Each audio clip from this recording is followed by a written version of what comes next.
नमस्कार दोस्तों। पूरा दृश्य देखने के बाद ये लग रहा है कि राजस्थान की राजनीति के जो धुरंधर खिलाड़ी हैं डॉक्टर किरोड़ी लाल मीणा, क्या इस समय चक्रव्यूह में फंस गए? क्या उन्हें चक्रव्यूह में घेर लिया गया? क्या उनके लिए एक षड्यंत्र रचा गया? क्या षड्यंत्र से बाबा किरोड़ी घिर गए? पिछले कुछ दिनों से देखें तो सारी स्थिति यही लगती है कि निश्चित रूप से बाबा के खिलाफ कोई ना कोई एक ऐसी खेल चल रहा है जिससे बाबा को डैमेज किया जाए। लेकिन शायद जिसने भी ये खेल किया है उनके लिए मुश्किल है कि बाबा को डैमेज कर सके। बाबा तो वो पानी की धार है जो बहती है, किसी के बाप से भी नहीं रुक सकती। बांध बनाकर भी बाबा को रोकना असंभव है। और बाबा के जो समर्थक है वो तो साफ तौर पर कहते हैं निश्चित रूप से बाबा के खिलाफ कोई ना कोई एक ऐसा षड्यंत्र चल रहा है ताकि बाबा की आवाज को दबाया जा सके। सवाल खड़ा ये होता है कि बाबा की आवाज को क्यों दबाया जाए, जबकि बाबा ने तो नकल माफिया, पेपर माफिया और जो पेपर लीक हुए, फर्जी भर्तियां, सरकारी नौकरी के अंदर धांधलियां, ये सब ऐसे इशू उठाए जिससे भारतीय जनता पार्टी को राजस्थान के अंदर ऑक्सीजन देने का काम किया और राजस्थान के अंदर भारतीय जनता पार्टी सरकार में आने में सफल हुई। बाबा यूं ही बात नहीं करते, बाबा के पास सबूतों का भंडार है, सबूतों के साथ में पेश होते हैं। और यही कारण है कि उनके खिलाफ कार्रवाई की सोचते भी हैं तो लेकिन बाबा के पास जो सबूत है वो उनके हाथ काट देते हैं, उनका हाथ रोक देते हैं और बाबा के खिलाफ कार्रवाई करने से बचते हैं।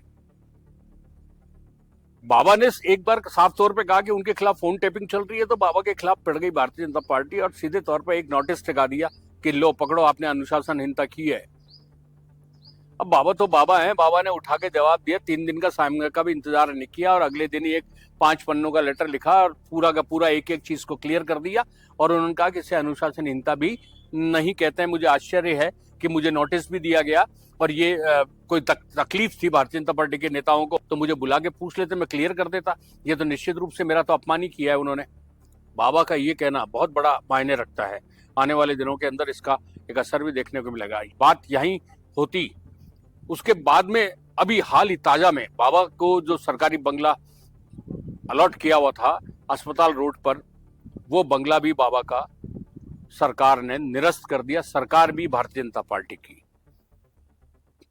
बाबा हालांकि पहले इस्तीफा दे चुके हैं। बाबा ना तो सरकारी बंगले में रह रहे थे, ना बाबा सरकारी गाड़ियों का इस्तेमाल कर रहे थे।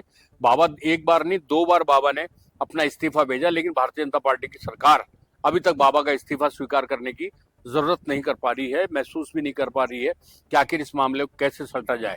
बाबा से तो प्यार से तो सब कुछ सल्टा जा सकता है, लेकिन बाबा के मामले के अंदर सीधा तौर है, बाबा को आंखें दिखाओगे तो बाबा वो डबल तरीके से अपनी आंखें की तौर देंगे और निश्चित रूप से उसी भाषा में जवाब देंगे। बाबा को किसी की कृपा की जरूरत भी नहीं है। बाबा ने कोई किसी नेता के आशीर्वाद से बाबा ने अपने कद यहाँ तक नहीं पहुंचा।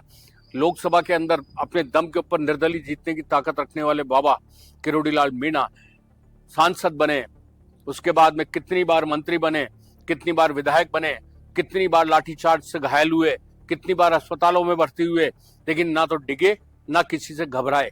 और यही कारण है कि बाबा का वजूद धीरे धीरे बढ़ता जा रहा है। और वही अब जो स्थिति है तो उनके जो समर्थक हैं उनका साफ तौर पर कहना है कि बाबा को रोकने के लिए चाहे कितनी भी कोशिश कर ली जाए, बाबा को रोक पाना असंभव है। ये बंगला तो निरस्त हुआ है, ऐसे बंगलों की बाबा को चिंता भी नहीं थी, ना पहले थी, ना आज है, ना कभी आगे जिंदगी में रहेगी। मंत्री होना नहीं होना बाबा के लिए कोई मायने नहीं रखता। बाबा तो जहां चलता है काफिला अपने आप साथ निकलता है।